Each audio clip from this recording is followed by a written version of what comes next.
Spa and oil massage.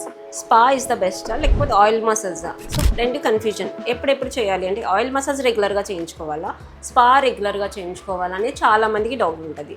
So ఈ doubt మీద మనం కొన్ని క్వశ్చన్స్ ట్రై చేద్దాం. హెయిర్ స్పా ఎప్పుడు చేయించుకుంటాం? Is a professional salon treatment.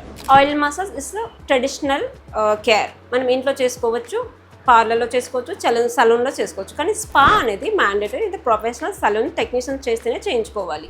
Oil massage మనకి రూట్ స్ట్రెంగ్త్ ఇస్తుంది, లాంగ్ టైం గ్రాడ్యువల్గా మనకి రిజల్ట్స్ ఇస్తుంది. స్పా అనేది instant, it's a shine, immediate shine వస్తుంది, ఇమీడియట్గా అది సాఫ్ట్ అవుతుంది. స్పా అనేది 15 days or 20 days once. Oil massage per week twice or thrice. It's depending on person. And మనకి స్పాలో యూజ్ చేసేది protein mask or keratin botanical extracts use చేస్తాం. ఆయిల్లో కోకోనట్ ఆయిల్, ఆల్మండ్, క్యాస్టర్, ఇలా different type of oils use చేస్తాం. So these are difference between spa and oil massage.